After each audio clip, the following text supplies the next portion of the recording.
Hermanos queridos, muy buenas tardes. Que Dios les bendiga a todos.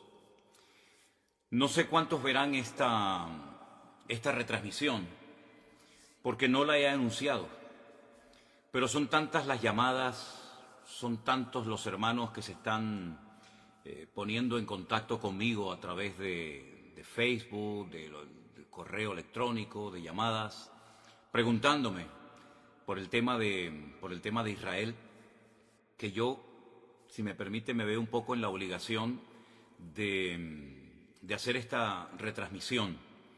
Ya digo, no sé cuántos hermanos se van a estar conectando, porque no lo he anunciado.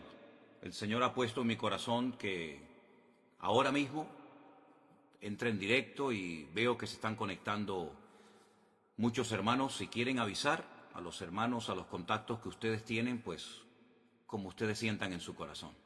Miren, hermanos, el tema en Israel no está en este momento nada fácil, porque según las últimas informaciones a través de hermanos, desde bien temprano en la mañana hasta hace prácticamente unos minutos, parece ser que también por la parte norte Israel está siendo atacada con estos pequeños drones que causan mucho daño, y ya se ha abierto un nuevo frente. No solamente estamos hablando de enfrentarse con los terroristas de Hamas en la parte sur, en la Franja de Gaza, sino que también se está hablando de que por la parte norte también Israel está comenzando a tener problemas, y ha habido ataques y alguna incursión por tierra también de algunos terroristas, en este caso de otro grupo también que se llama Hezbollah, que está tremendamente armado, financiado por Irán, y que lleva muchos años en el norte de Israel presumiendo de tener miles. Ellos hablaban de 150.000 misiles. Bueno, no sé si será verdad o no, pero lo que está bien claro es que este ejército de Hezbollah en el norte es un ejército muy bien preparado, con muchas armas, y no es la primera vez que se enfrentan a Israel. Hay temor, hay mucha incertidumbre acerca de lo que va a pasar. Mi hermana querida Susana, desde Galilea, me llamaba esta mañana y hablábamos un buen rato y me comentaba cómo está la situación. Ya digo, hay mucha incertidumbre, mucho temor. 300.000 personas que forman parte de la reserva, personas que han estado en el ejército, pero que han vuelto a ser llamados para apoyar a los que están allí combatiendo, han sido llamados. En fin, todo esto está moviendo, está sacudiendo las estructuras, no solamente de Israel, sino que está el Señor hablándonos y dándonos un mensaje, yo creo, muy claro. Yo dije en cierta ocasión, en los días del confinamiento, ¿se acuerdan ustedes? Por allí, por marzo del 2020, que Dios le estaba hablando al mundo con lo que estaba sucediendo, pero sobre todo era un tiempo especial para que la Iglesia recapacitara y reflexionara acerca de lo que estaba pasando. Aquellos hermanos que me decían o que decían no tengo tiempo para orar, para leer la Biblia, para estudiar la palabra, yo les dije, pues vais a ver cómo vais a tener tiempo. Ahora vais a tener bastante tiempo, porque vais a estar encerrados muchos días, semanas y probablemente hasta meses, para que esa excusa de que no tengo tiempo ya sea desterrada definitivamente de vuestras vidas. Por lo tanto, yo creo que en aquellos meses, en aquel tiempo, 2020, el Señor estuvo tratando con la Iglesia, con cristianos tibios, cristianos que se habían dejado de congregar por diferentes motivos, muchas personas que comenzaron a leer la Biblia por primera vez en su vida y tuvieron un encuentro personal con Cristo. Y bueno, y de aquellos días, de aquella temporada, surgió lo que todos conocemos como la iglesia virtual, formada por centenares y centenares de hermanos de todas partes del mundo que se acercaron al Señor, gente que se entregó a Cristo en aquellos días, y nació la iglesia virtual, que hasta el día de hoy pues sigue siendo un instrumento tremendamente poderoso en las manos del Señor, y ahí surgieron iglesias y obreros y lugares de culto y tantas cosas que podríamos mencionar. Ahora el tiempo es diferente.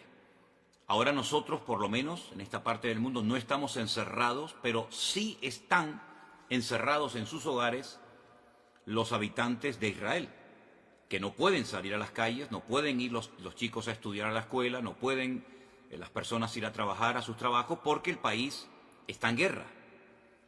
Pero yo siempre también he dicho, y solamente lo recuerdo, que lo natural es un reflejo de lo espiritual. Repito, lo natural es un reflejo de lo espiritual. ¿Qué está pasando en lo natural? Cosas terribles. Hemos visto imágenes que nos han dejado a todos con los pelos de punta y otras muchas que no hemos querido publicar. Y todo esto, la pregunta es, ¿Dios lo ha permitido, sí o no? ¿O es que aquí el diablo puede hacer lo que le da la gana, cuando le dé la gana y cuando quiera y donde quiera? Yo creo que el que controla la historia, el que quita y pone reyes, el que permite o impide cosas es nuestro Dios. Y el diablo no puede hacer nada sin permiso de Dios. Siempre recuerden eso. El diablo no puede hacer nada sin permiso de Dios. ¿Se acuerdan cuando el endemoniado Gadareno, los demonios que habitaban en él, le pidieron permiso al Señor para entrar en aquella piara, en aquel hato de cerdo? ¿Se acuerdan ustedes? Bueno, pues ahí tienen un ejemplo. El diablo está sometido a Dios. Libro de Job, léanlo detenidamente, léanlo tranquilamente, y se van a dar cuenta que Satanás actuaba hasta donde el Señor le permitía actuar, porque el diablo no es un ser, digamos, autónomo, que pueda hacer lo que le dé la gana, sin darle cuentas a nadie, ni muchísimo menos. El diablo es un ser que tiene que estar sometido a Dios, le guste o no, porque Dios es el que permite, el que impide, el que autoriza, el que abre o el que cierra. Y en esta ocasión, Dios ha permitido todo lo que ha sucedido. Claro, algunos dirán, bueno, pero yo no creo en eso. Es que, lo he dicho muchas veces, lo que usted crea o lo que usted opine no va a cambiar la esencia de Dios. Y Dios tiene todo el permiso y toda la autoridad para hacer lo que quiera y cuando quiera, cuantas veces le dé la gana, porque para eso es Dios. Y no está sujeto a leyes humanas ni a ningún tipo de limitaciones. Él es Dios soberano, Rey de toda la tierra es de Dios y su plenitud, y por lo tanto, cuando Él permite algo es porque es necesario que eso que sucede haya sucedido de esa manera. Cuando el hombre peca contra Dios, cuando el hombre pisotea la sangre de Cristo, cuando el hombre se mete contra el Evangelio, las consecuencias a corto y a largo plazo son terribles, terribles. Yo estaba ahora mismo hablando con unos hermanos de Jerusalén, donde me acaban de decir hace un instante que hace unos días, hace muy poco tiempo, en la ciudad de Haifa, allí en Israel, pues fueron a evangelizar, a hablar de Cristo. Miren qué delito, ¿no? Tan grande, ¿no? Todo el mundo puede manifestarse, pero parece ser que en Israel, hoy por hoy, a los misioneros, a los hermanos que salen a las calles, en un país, dicen, 100% democrático, pues parece ser que unos tienen más derechos que otros. Y esa es la cruda realidad. Yo he visto cómo a personas en Jerusalén se les ha escupido, se han quemado nuevos testamentos, se les ha perseguido, se les ha criticado, se los ha expulsado de zonas porque son cristianos, son enemigos, ¿verdad? Y hay que expulsarlos. Pero luego, sin embargo, se hacen otras manifestaciones, otros colectivos totalmente antibíblicos, incluso algunos que hasta odian y oran en contra del Estado de Israel, se les permite salir con sus banderas, con sus pancartas y hacer todo tipo de manifestaciones en público, pero a los cristianos no. A los cristianos no se les permite evangelizar. Y si no, inténtelo, si no me cree, haga usted la prueba, coja mañana tratados, folletos, Biblias, Nuevo Testamento, váyase por ejemplo a Jerusalén y póngase donde usted quiera. A ver si usted tiene la libertad de repartir libremente. Ni se le ocurra, porque la van a expulsar y le van a impedir y la policía se le va a tirar encima. Entonces, ¿de qué estamos hablando? ¿Del pueblo de Dios? Mire, está pasando en Israel hace muchos años, no ahora, hace muchos años está pasando lo mismo que pasó en la época de la iglesia primitiva, que a los líderes religiosos no les gustaba que a los apóstoles predicaran de Cristo en las calles. Los encarcelaron, los torturaron. ¿Dónde mataron a Esteban? Yo pregunto, ¿dónde mataron a Esteban? ¿Y quién mató a Esteban? A Esteban no lo mataron gentiles. ¿Qué le hicieron a Esteban? ¿Quién estaba presente en la ejecución de Esteban? ¿No estaba por allí un jovencito, un tal Saulo de Tarso? ¿Saulo de Tarso de dónde era? ¿De Japón? ¿De Babilonia? ¿De España? ¿De dónde era Saulo de Tarso? ¿De dónde eran los que apedrearon a Pablo? ¿Quiénes eran los que le impedían a los apóstoles predicar el evangelio libremente en la ciudad de Jerusalén? ¿Quiénes eran? Ustedes saben la respuesta, está en el libro de los Hechos, solamente es cuestión de leer la Biblia. Entonces es exactamente lo mismo, pero ya no estamos en el siglo I, estamos ahora ya en el año 2023 y todavía en Israel está prohibido evangelizar. Ustedes sabían que en Jerusalén hay una universidad de los mormones, una universidad, unas propiedades, unas instalaciones tremendas, que tuvieron que costar muchos miles, tal vez millones de dólares, no lo sé. Bueno, se les permitió hacer eso en Jerusalén con la condición de que no evangelizaran.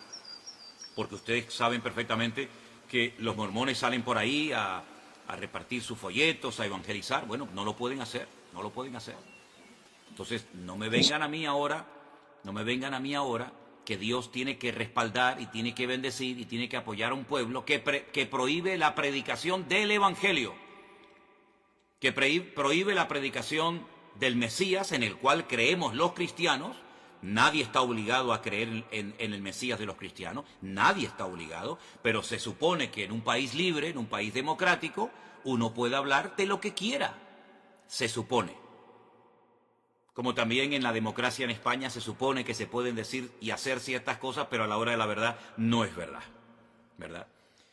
Entonces, mis queridos hermanos, eso por una parte. Por otra parte, ¿en quién se está poniendo mayoritariamente? No digo en toda la población, pero ¿en quién se está poniendo fundamentalmente la confianza en este momento, en medio de este conflicto por parte de muchos habitantes de Israel? En un señor norteamericano que apoya a ciertos y determinados colectivos que todos sabemos cuáles son y qué es lo que pretenden, colectivos que precisamente interrumpieron una reunión de oración a judíos ortodoxos en Jerusalén, y esa reunión que se iba a celebrar en Jerusalén con el día y las festividades del Yom Kippur, etcétera, no fueron interrumpidas por extranjeros ni por cristianos.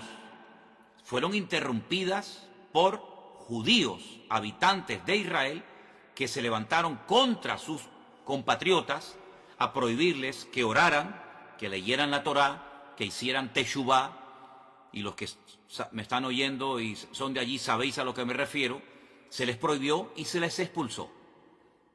Donde se han hecho manifestaciones totalmente antibíblicas y ante los principios morales y espirituales de la colectividad religiosa de Jerusalén. ¿Dónde se han hecho esos desfiles? ¿No han sido en la ciudad santa de Jerusalén? Entonces, hermanos, cuando estas cosas ocurren, no ocurren por casualidad. Las cosas no ocurren porque al diablo se le ocurrió zarandear ahora a este país. No. Vamos a ver, las cosas ocurren con un propósito. Y ni una hoja de un árbol se mueve si no es con permiso de nuestro Dios. ¿Sí o no? ¿Cuántas veces lo hemos dicho? Que no se produce, no ocurre nada sin permiso de Dios. Y Dios ha permitido en este momento que se hiciera el ridículo y que la gente todavía, tanto en Israel como fuera de Israel, se estén preguntando, ¿pero qué ha pasado? ¿Qué ha pasado con el servicio de inteligencia tan poderoso que tiene Israel? ¿Qué ha pasado con los soldados? ¿Qué ha pasado? ¿Se han quedado dormidos? ¿Cómo es posible que más de 1000 terroristas se hayan infiltrado en territorio israelí y hayan hecho una masacre terrible que, aunque algunos políticos, incluida la vicepresidenta de nuestro país, de España, no ha querido condenar, y otros tantos políticos en su hipocresía y en su populismo, ¿verdad? Pues esto ha sido algo terrible. Esto me recordaba a mí a los tiempos bíblicos, cuando se peleaba contra filisteos y amorreos y aquellas matanzas y aquellas cosas terribles que nos cuenta la historia. Pues lo hemos visto hace unos días en televisión, como centenares de personas corrían despavoridas como conejos, asustados por el desierto del sur de Israel, y eran como presas de caza disparándoles a discreción, a diestra y a siniestra, y hemos visto cosas que ni siquiera quiero mencionar. Hermanos queridos, ¿es que acaso Dios se ha dormido? ¿Es que acaso Dios se ha olvidado de su pueblo? ¿Es que acaso Dios ya no recuerda sus promesas y sus pactos? Claro que los recuerda. El problema no es que Dios se ha olvidado de su pueblo. El problema es que su pueblo se ha olvidado de su Dios. Esa es la realidad. Ahora bien, para los cristianos que dicen, bueno, este es un tiempo de prueba para Israel, que son el pueblo de Dios, yo quiero hacer un pequeño alto en el camino y preguntarles a todos ustedes, y veo que hay muchísima gente conectada, no sé exactamente de dónde, pero bueno, eso es ahora mismo lo menos importante. Yo les hago una pregunta. ¿Conocen ustedes ese versículo del Nuevo Testamento? No del Antiguo Testamento, del Nuevo Testamento, que leen millones de cristianos todos los días, pastores, evangelistas, maestros, etc. Ese versículo que dice: vosotros sois real sacerdocio, pueblo santo, adquirido por Dios. ¿Se acuerdan ese versículo? ¿Saben, verdad? ¿Dónde está? Y todo, ¿verdad? Vosotros que no erais pueblo, ahora sois pueblo de Dios, real sacerdocio, nación santa, pueblo adquirido por Dios, para que anunciéis las virtudes de aquel que os llamó de las tinieblas a su luz admirable. Entonces, mi pregunta es, ¿somos los cristianos pueblo de Dios? ¿Sí o no? Respóndanme ustedes, que yo estoy viendo ahí cómo están escribiendo muchas personas. ¿Somos los cristianos, vuelvo a preguntar, ¿somos los cristianos pueblo de Dios o no somos pueblo de Dios? ¿O el único pueblo de Dios que existe sobre la faz de la tierra se llama Israel? Y nosotros, entonces, si no somos pueblo de Dios, ¿qué somos entonces, hermano? ¿Qué somos entonces? Si no somos pueblo de Dios, somos otro pueblo diferente. Dios tiene entonces dos pueblos, uno judío y uno gentil. O Dios tiene un solo pueblo, y a ese único pueblo pertenecen judíos, españoles, japoneses, americanos, latinos. Dios tiene un solo pueblo. Entonces, si somos el pueblo de Dios, y yo creo que en eso, no lo sé, estaremos la inmensa mayoría de creyentes de acuerdo. Si somos el pueblo de Dios, y veo que muchos están contestando, sí, pastor, sí, somos el pueblo, muy bien, pues entonces a todos los que están diciendo que sí somos el pueblo de Dios, y a los que no lo están contestando, pero saben que somos el pueblo de Dios, yo les quiero leer estos versículos. Y dicen así: si se humillare mi pueblo. Usted ha dicho que somos pueblo de Dios, lo acaban de escribir muchos de ustedes. Sí, amado pastor, somos el pueblo de Dios. Gracias, hermano.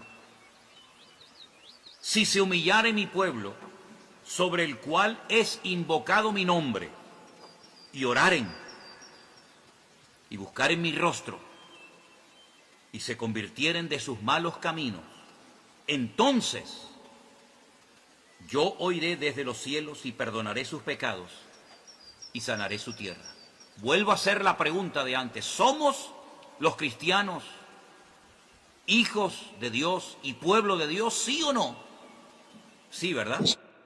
Pues entonces, ¿qué estamos esperando para, como pueblo de Dios, humillarnos, invocar su nombre, orar, buscar su rostro, convertirnos de nuestros malos caminos, dejarlos a un lado?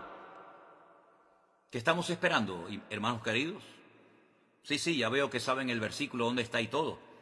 Segunda de Crónicas 7:14, efectivamente, ese es mi hermana Mónica.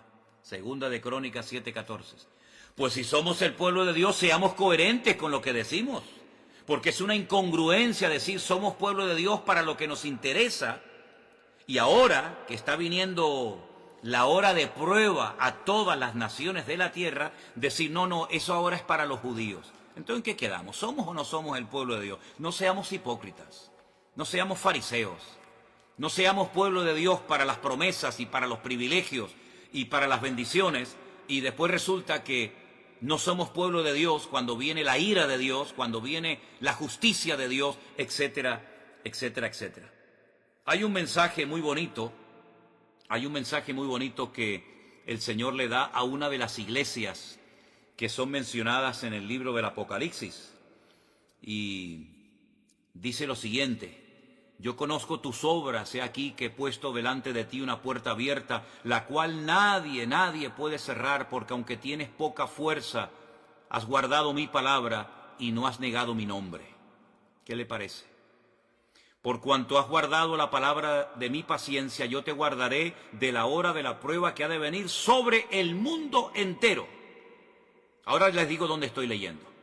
Yo te guardaré de la hora de la prueba que ha de venir sobre el mundo entero para probar a los que moran sobre la tierra. ¿A quién van dirigidas esas palabras, hermanos? ¿Solamente a los judíos? No. Esas palabras las escribió el apóstol Juan porque el Señor Jesucristo, el que murió en la cruz y resucitó al tercer día, le dijo: escribe lo que has visto, lo que has oído, lo que es y lo que será, y envíalo a las 7 iglesias. Y este mensaje va dirigido a la iglesia de Filadelfia.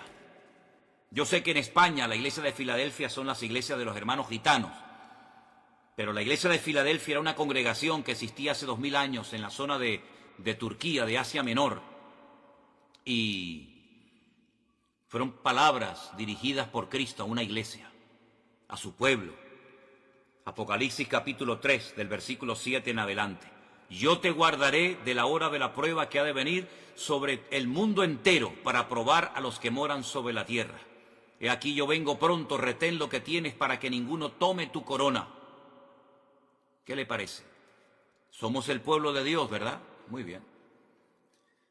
Pues entonces vamos a comenzar a poner en práctica Segunda de Crónicas 7:14. Vamos a comenzar a humillarnos, vamos a dejarnos ya de perder el tiempo, vamos a dejarnos de utilizar las redes sociales para tonterías y vamos a utilizar todos los recursos y medios habidos y por haber que el Señor ponga a nuestro alcance para predicar la palabra de Dios, la sana doctrina, lo que Cristo quiere que prediquemos, y no perdamos el tiempo en aquellas cosas que no edifican y que no son de Dios. Pueblo de Dios es aquel hombre y aquella mujer, da igual si es judío, japonés, coreano, español o latino, da igual.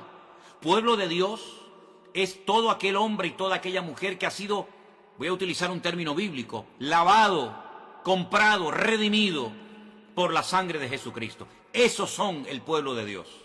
Dios no le va a pedir la nacionalidad o el pasaporte a nadie. Pueblo de Dios somos aquellos hombres y mujeres que hemos abrazado a Cristo, hemos creído en Él y lo hemos hecho nuestro Señor, nuestra cobertura y nuestra autoridad. Por eso cuando yo veo al pueblo de Israel casi rogándole, suplicándole al señor Biden, al señor de los Estados Unidos, que el pobrecito ya no sé ni cómo se puede mantener en pie. Por favor, ayúdennos, no nos abandonen, no nos dejen solos. Y vemos al señor Biden saliendo y diciendo: no les vamos a dejar solos, aquí estamos nosotros. Miren, escúchenme una cosa, si no claman ahora al Dios de Israel, los que viven allí, los que necesitan ver una manifestación poderosa del poder de Dios, si no claman a Dios, sino que se refugian y miran al tío Sam y miran a América, cuando termine esta guerra, que va a terminar, por supuesto, y que Dios la va a ganar, y que Dios la va a ganar, ¿quién se va a llevar la gloria? ¿Dios o los que ayudaron al pueblo de Israel? Porque que yo sepa, el señor Biden tiene de cristiano lo que yo tengo de obispo católico. Yo soy más obispo católico, hablando, bromeando, que el señor Biden de cristiano. El señor Biden de cristiano no tiene nada. Lo que apoya el señor Biden es antibíblico. Y ahora poner la confianza en el todopoderoso tío Sam, creyendo que ellos le van a salvar.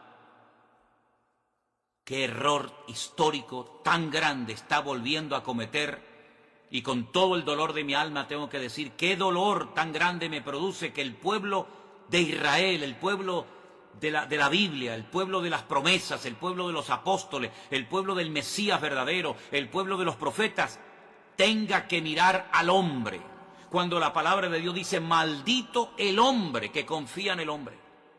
Más bienaventurado el hombre que confía, o el pueblo que confía en el Señor Dios Todopoderoso. Miren, yo les voy a pedir a los que quieran un favor.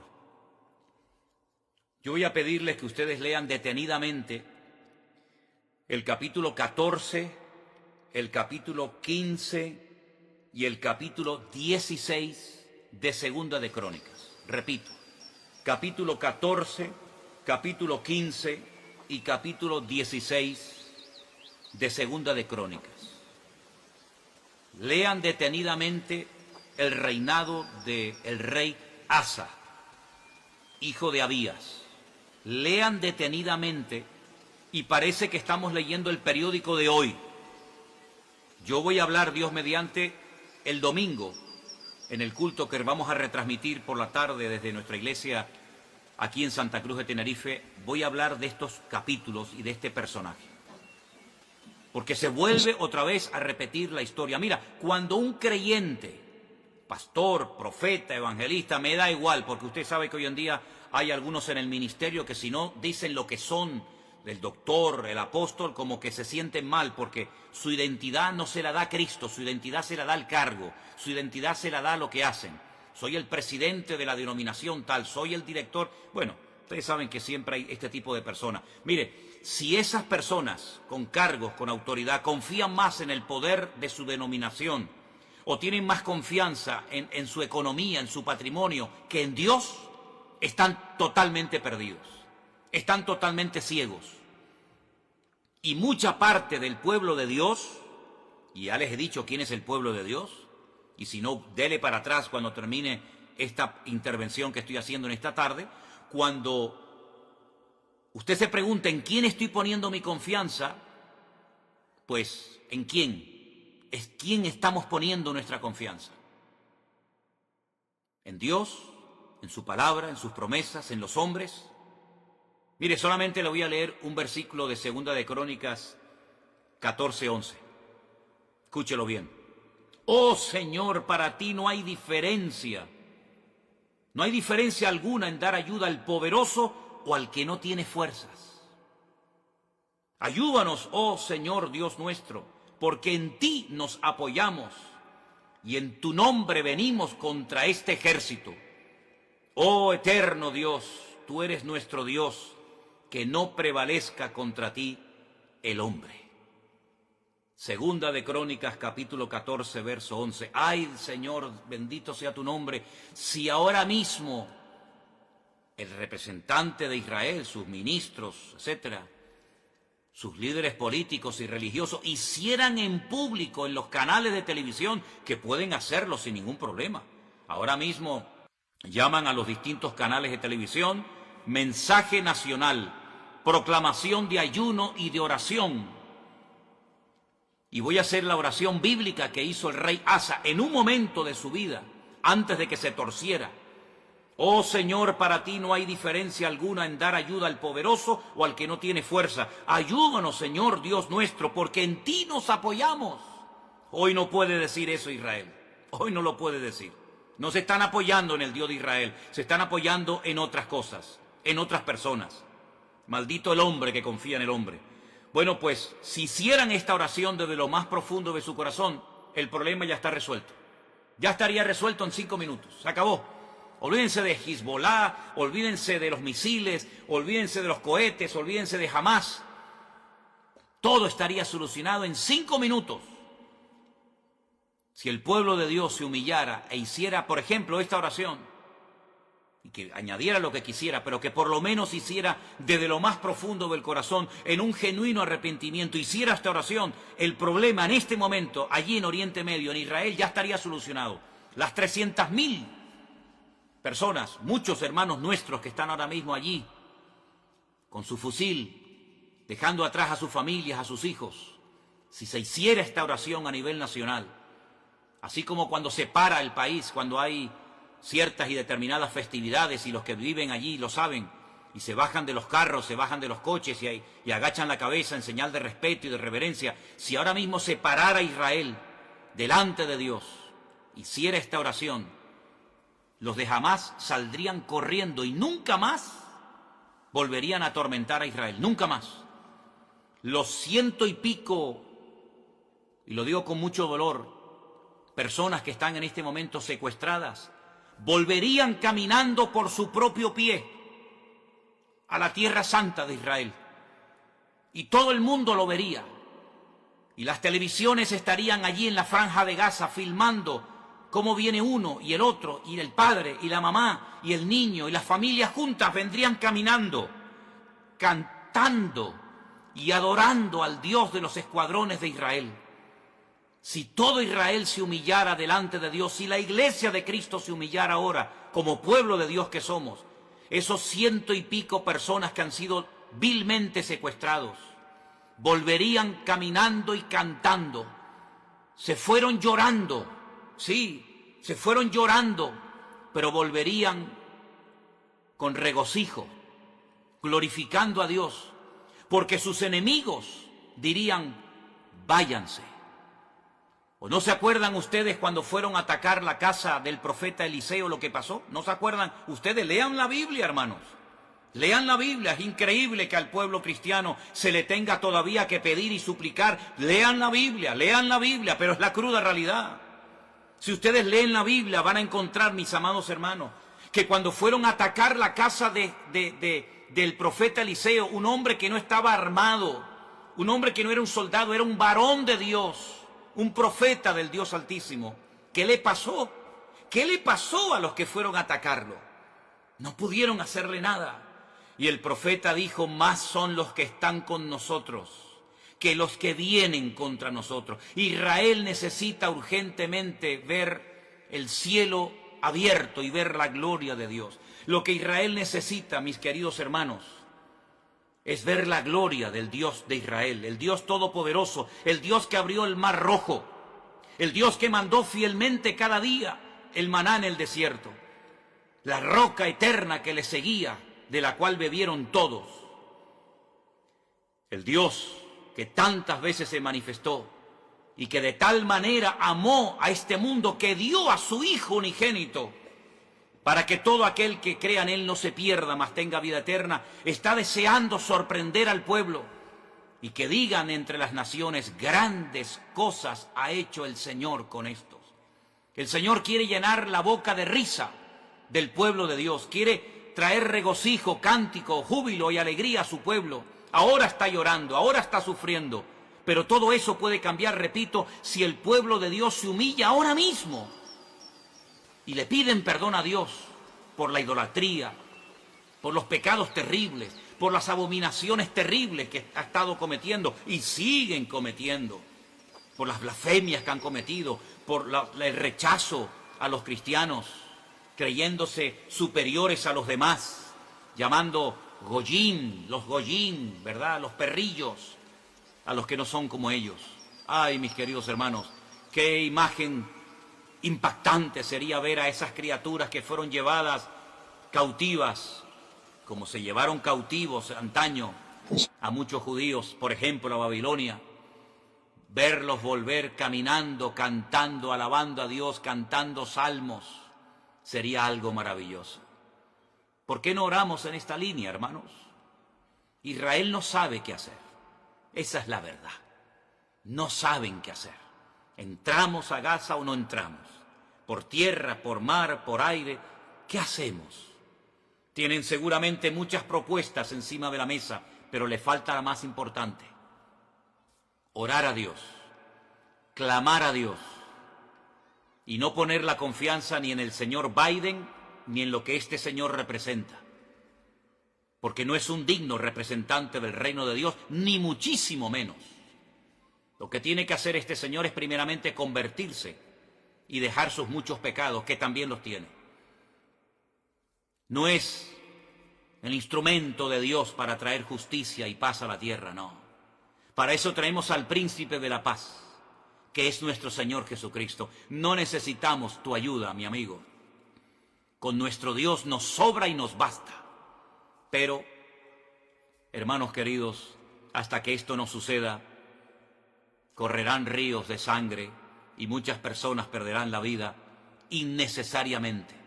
Muchas de estas cosas se podían haber evitado, créanme, muchas de estas muertes se podían haber evitado si hubieran preparado sus corazones y hubieran impedido que el pecado entrara a la tierra santa de Dios.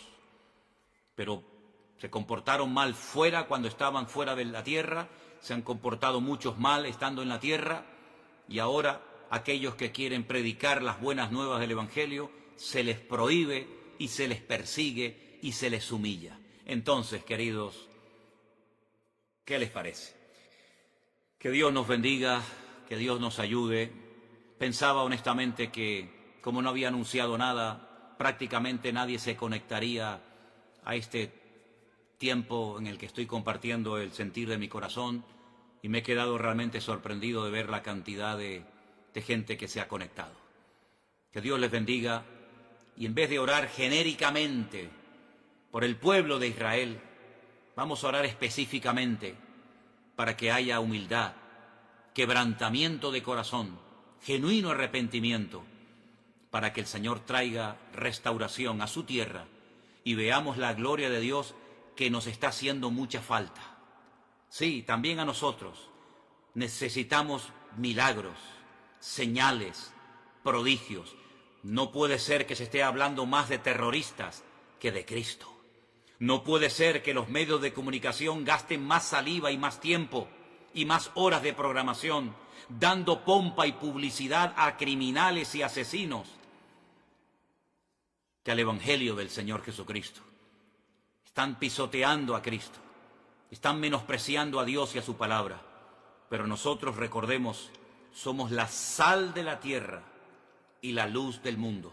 Iglesia, despiértate, tú que duermes, y te alumbrará Cristo. Oramos, mis queridos hermanos.